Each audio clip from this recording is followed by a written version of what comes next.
Welcome back to Your Sleep Game. My name is Luke, and this is my face. We all love a bit of Grand Theft Auto, don't we? Entries such as San Andreas 5 and my personal favourite Vice City have all been groundbreaking in one way or another. But it has been 7 years since the last Grand Theft Auto launched, the longest gap between games so far, and it doesn't seem like that gap is going to be closing up anytime soon. With the next game rumoured to be launching maybe as late as 2025 or 26. And I know many people are itching for that new Grand Theft Auto experience, and the less said about that Grand Theft Auto trilogy, probably the better, because it just wasn't quite so definitive, was it? I think it was probably what most of us had hoped it wouldn't be, because what better way to hold off the inevitably long wait for Grand Theft Auto 6 than to revisit some of the absolute classics of the series with updated controls and visuals? But I guess we'll just have to look elsewhere to get our GTA fix. And well, do I just have the list for you? Welcome to a list video. I know I'm doing a list video. It's going to be a thing I'm going to try doing. But with that being said, here are my top 8 Grand Theft Auto alternatives while we wait for Grand Theft Auto 6. Now, kicking off the list is number 8. I thought I would get this one out of the way because it is my obvious pick, and that is Bully, and everyone knows how much I love Bully. But for those who haven't played it, Bully is basically a teenage Grand Theft Auto set in a boarding school, and then it eventually opens up to the town of Bullworth. It's a Grand Theft Auto clone by the Grand Theft Auto creators themselves. You'll find so many of the GTA trimmings here, from stealing vehicles, which in this case are bikes and even a scooter or two, to similar style missions just with stink bombs and slingshots instead of grenades and guns, although you can get a spud gun and a bottle rocket launcher. So much of the GTA framework has simply been reshaped and molded to fit the life of a teenager, and it just works so well, as evident by my incessant rambling about the game whenever given the chance, and the multitude of fans that are just clamoring for that ever elusive sequel or even a remake. One day. On number 7, we have the Simpsons Hit and Run. The Simpsons Hit and Run is another game, just like Bully, that really deserves a remake, which, has been teased or not teased a couple of times over the last 5 years or so. The premise is really simple. It's Grand Theft Auto, but make it Coldplay. Yellow? No? No, okay, moving on. At first, it's a bit of an odd mix, granted, because we all know what Grand Theft Auto is, and we all know what The Simpsons is, and they are about as far away from each other as you could probably get. But it weirdly works, like two pieces from two completely different puzzles fitting together perfectly.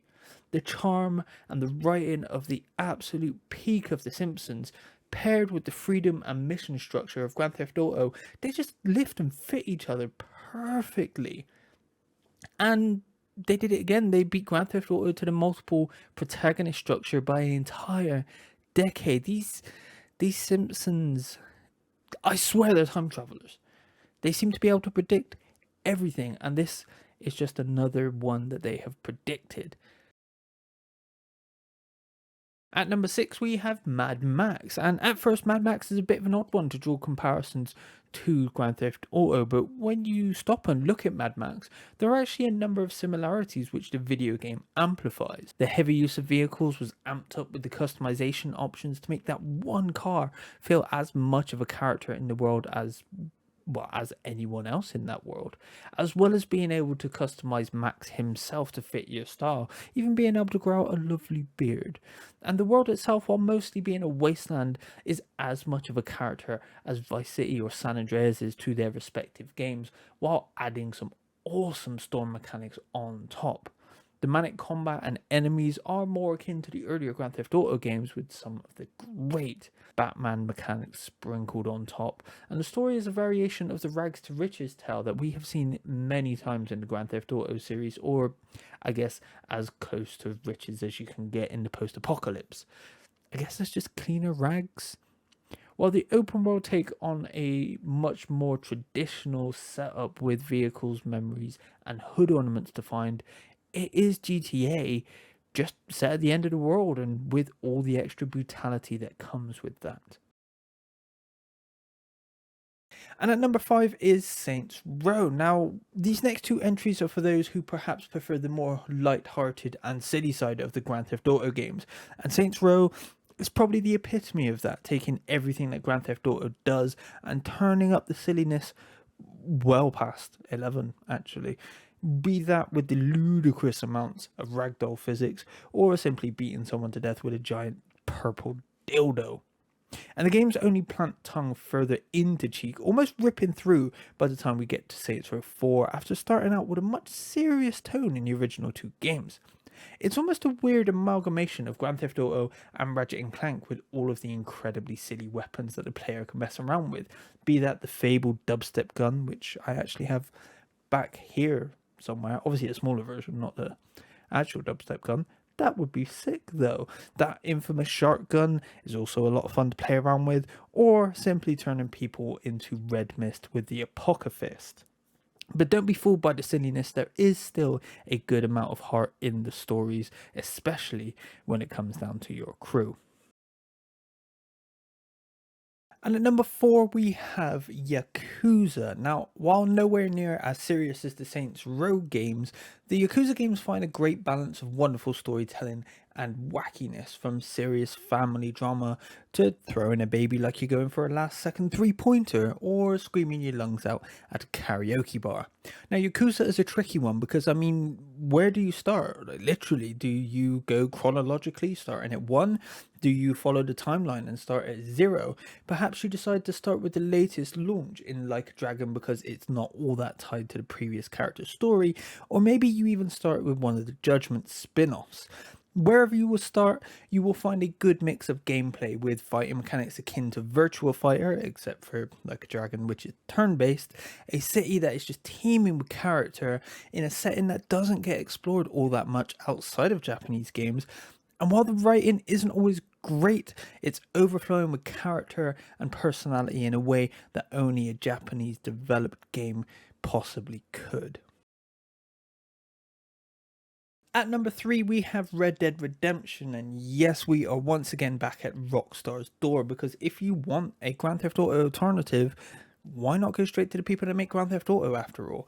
Now, while Red Dead Redemption does tend to take a much more serious approach to the open world genre than its older sibling, Red Dead Redemption sublimely delivers practically unmatched narratives that will leave players' hearts sank so low they will pop you out of your cowboy boots. While you could take either Red Dead Redemption individually and have incredibly deep and adventurous experiences, playing both will make those gut punches hit that much harder.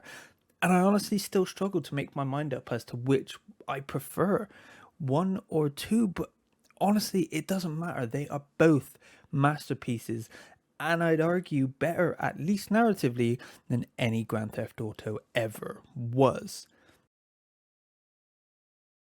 At number 2, we have Watch Dogs 2, and it is easily one of the most underrated games of the last generation, with a beautiful backdrop in San Francisco, a setting which is a great change of pace from the standard LA or New York settings that we see time after time. And the Grand Theft Auto but techie is an interesting modern twist on the formula that offers an almost Hitman level of ways to approach any situation while still allowing for the ludicrous fun and free flow of traditional Grand Theft Auto gameplay.